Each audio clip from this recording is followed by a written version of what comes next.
Hello everyone, this is Ninja Girl Sucker to Win here, back with another Legend of Korra episode review. And this week we have Book 4, Episode 8, Remembrances. And this episode is not what I was expecting this episode was going to consist of. Once I saw the title, I kind of figured it out, but like many of you, I was expecting this episode to be Toph kicking Kuvira's butt for invading her swamp, but that's not what we got. We basically got an episode with a bunch of flashbacks. It was basically a refresher episode for the entire series. One, I guess, to just refresh our memories, and two, just to show how much the characters have changed since their first appearance. So yeah, the episode starts off with Wu admitting that he is not very strong, and Mako, of course, already knows this and agrees, and decides, okay, let's toughen you up.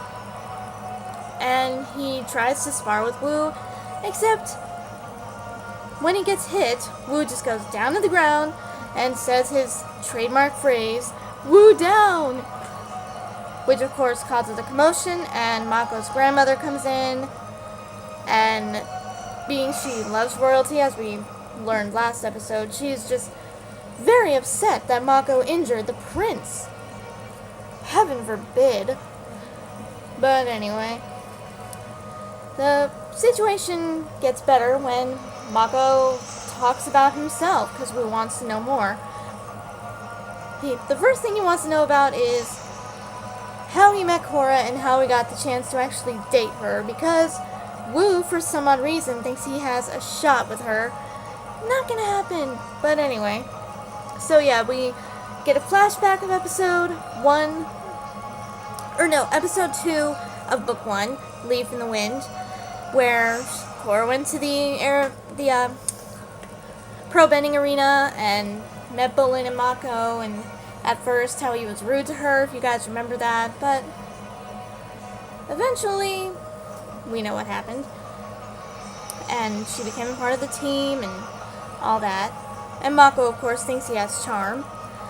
And then we see again the scene in, what was the name of the book 1 episode? Oh my gosh, I don't remember. But we see the scene of Korra and Mako's first kiss. After Mako explains that over time him and Korra just kind of felt this connection. So yeah. Then we see that Mako realized, even though he was with Asami, as we know, that he realized his true feelings for Korra after she was taken by Amon in... again, what is the name of the episode? I should remember this. It wasn't that long ago. Jeez.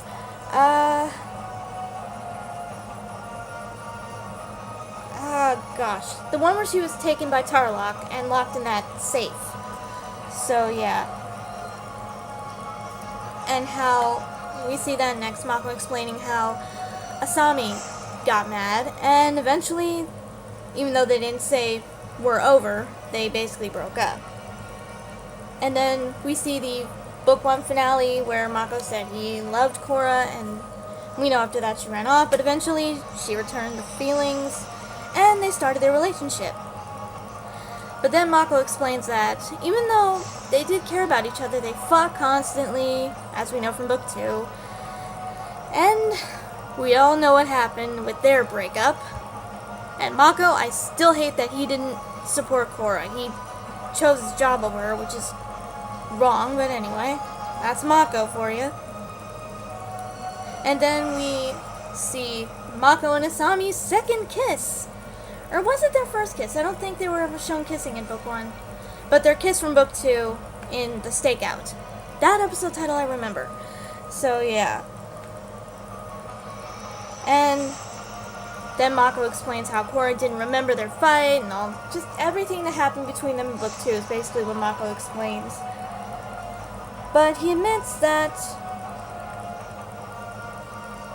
even after that, there was awkwardness. They wanted to remain friends, but things were awkward. But he admits that Korra really inspires him. He just mainly wanted to see who he was without a girl on his arm, basically. So, yeah. And then we see Korra and Asami chit-chatting. Asami had brought some nice hot tea for them to drink. And Korra talks about Toph, saying that the world didn't need the Avatar anymore. And at first she thought that it was just Toph being her cranky self, but Korra's beginning to believe that's true. But Asami reminds her that there were a lot of good things that came from what she had done. I mean, after she exposed him on, things in Republic City were equal for everyone. I mean, what Amon was doing was crazy, as we all know, so he definitely needed stopping.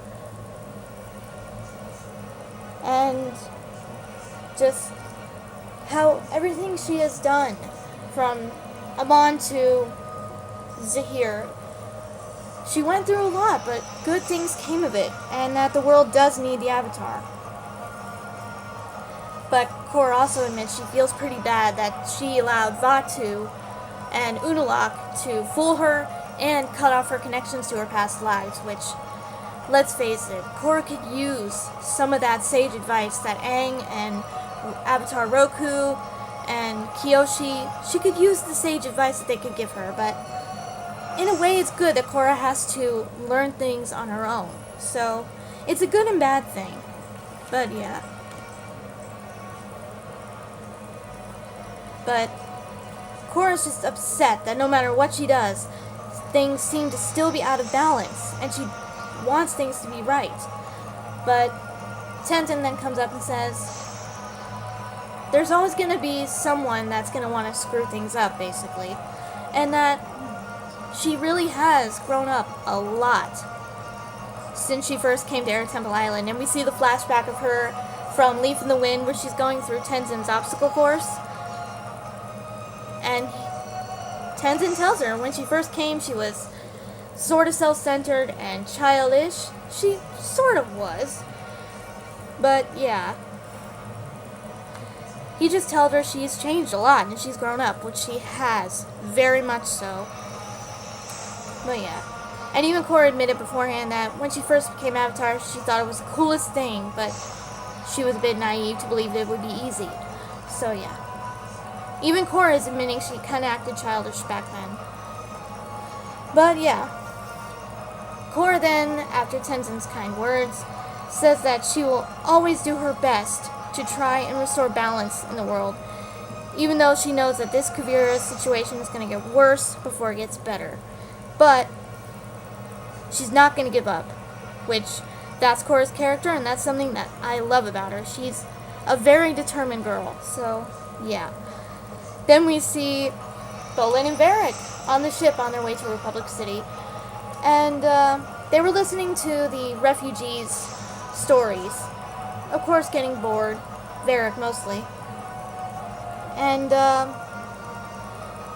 Varric then talks about how he made Bolin a mover star and all that nonsense in Book 2. And then Bolin admits that he feels pretty bad about being fooled by Kuvira for so long and all that. And then Varric says he has an idea for a new mover. And it would star all the villains from every season of Legend of Korra, and it's the funniest freaking thing. Oh my gosh. Varric in his mind is, in this scene, is picturing Amon, Vaatu, Zahir, and everyone just talking on the phone. And here's something so funny that Mike and Brian wrote into this scene. We all know that people didn't like Book 2 very much. They actually mention that when they talk about Unalaq. They say, Varric says, and Unalaq, the not very popular blah blah blah something or other. So they're poking fun at themselves for how Book 2 wasn't that popular, which is funny as heck. But yeah, it's just, oh my gosh, hilarious.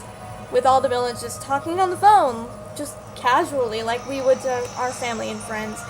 So freaking hilarious. Oh my gosh. And when Bolin gets to talking about how after Eska he fell for Opal, Bolin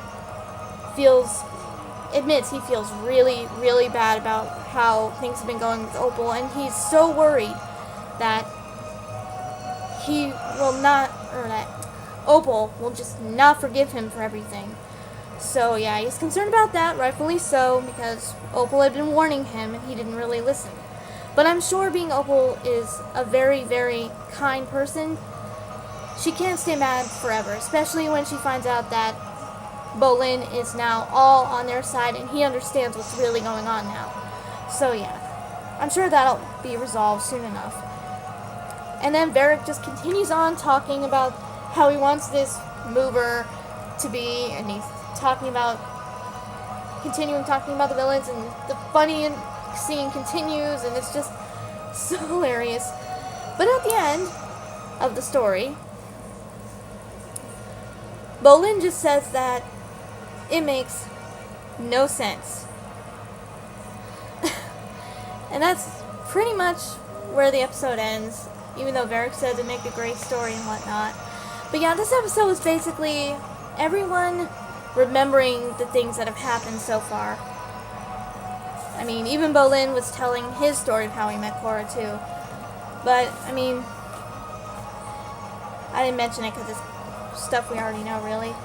But yeah, this is basically a refresher flashback episode. It was still pretty good, but I would have liked to have seen Toph kick Kavira's rear end for invading her home. Hopefully that will be next episode. But yeah, just the funniest part was with Varric imagining all the villains for this mover and how they were talking on the phone. It was so freaking hilarious. It was so hilarious. My God. And Mike and Brian even poking fun at themselves for how Book 2 turned out not very popular. That was a stroke of genius. Oh my gosh. Again, Nickelodeon, why did you want to show off your network? My gosh. It's more than good enough. And these kind of things, even though the episode was all flashbacks, it kind of proves that point. But yeah, an okay episode, just not what I expected. One good thing, however, besides the funny scenes with the villains, is that the episode was actually uploaded in a timely fashion. So, yay! Nickelodeon did something right for once. But yeah, that is my review. I hope you enjoyed it. And I will see you guys next Friday for the next episode of Legend of Korra Book 4. We're slowly approaching the finale, and it's getting kind of real now, but let's enjoy it while it's still here, and until then, I will see you guys later.